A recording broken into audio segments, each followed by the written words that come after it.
Հիշում եք ինչպես է իրան պահել 44-օրյա պատերազմից հետո։ Կիևի փողոցները զետեղված էին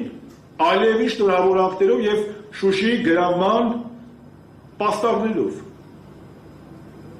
Ու այդքանից հետո դու ինչա թե արևմուտքի դուրը պետք է գաս, որ Ռուսաստանի հանդեպ երկու հատ ծղրտոց ավել ես արել, քու պետության անվտանգությունը դնում ես ամբողջության վտանգի տակ։ Երկրորդ, շատ կարևոր բան է, դրա մասին նաև մեր հանրաժան Քարբան Տարկյալ իմ ընկեր Աշոտյան Արմենն է իր ֆեյսբուքյան էջում գրել։ Տեսեք, շատերին թվում է, ասում են դե սա Նիկոլը կթռնի էլի Պուտինի գիրկը, կգնա դեպի Մոսկվա, նախ ասեմ, որ Մոսկվան արդյունքներին չի հավատում, սա ակնհայտ է։ Երկրորդը, ես այն կարծիքին չեմ, որ նիկոլիզմը թռնելու է Ռուսաստանի գիրկը, ասեմ ինչու։ Քանի դեռ ուկրաինական ճգնաժամը ամբողջությամբ չի ավարտվել, Հարավային Կովկասի ապագայի հետ կապված նաև ազդեցության գոտիների դեռևս վերջնական որոշում չկա։ Եվ դա լավ հնարավորություն է, ճակերտավոր լավ հնարավորություն է թուրք արևմտյան պրոեվրոպական ուժերի համար կամ թուրք գլոբալիստական ուժերի համար, որպեսզի իրենք այստեղ ավարտին հասցնեն իրենց ծրագիրը։ Որն է իրենց ծրագիրը, դա միջանց ծրագիրն է։ Ընդամենը մի ամսից էլ քիչ ժամանակ է մնացել, կենտրոնական ապրիլի 3-ին 4-ին Կենտրոնական Ասիա Եվրոպական միություն այդ համագործակցության համաժողովն է լինելու, իսկ դրա մասին դեռևս պաշտոնյաները շատ եւ արևմտյան ասել են, կարծեմ Օբրայանն էլ է դրա մասին ասել, որ իրենց պետք է միջանցքը, որպեսզի Կենտրոնական Ասիայի երկրներից շրջանցելով Ռուսաստանը, այդ ճանապարհը Ադրբեջանով, Հայաստանով, Թուրքիայով տանեն դեպի Եվրոպա։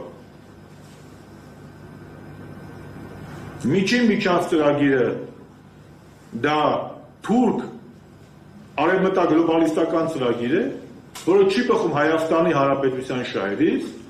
եւ դրանք էլ ուզում են Հայաստանին ընդգրկեն այդ պանթուրալական ծրագրի մեջ։ Իսկ Նիկոլ Փաշինյան, դու կարող եք ասել, իսկ Նիկոլ Փաշինյանն ինչ կապ ունի։ Ասեն։ Նյու Յորքում ելույթի ժամանակ Նիկոլ Փաշինյանն է իր բերանով հայտարարել, որ Հայաստանը կարող է լինել միջանցքի ծրագրի մաս։ Դուք հասկանում եք միջանցքն ինչ է։ Միջանցքը դա թուրքական շահերի սպասարկման ծրագիր է։ Կարող եք ասել, իսկ ո՞րն է Հայաստանի շահերից բխում։ Հյուսիս հարավը, սիրելի բարեկամներ։ Երբ որ Հնդկաստանից գալիս է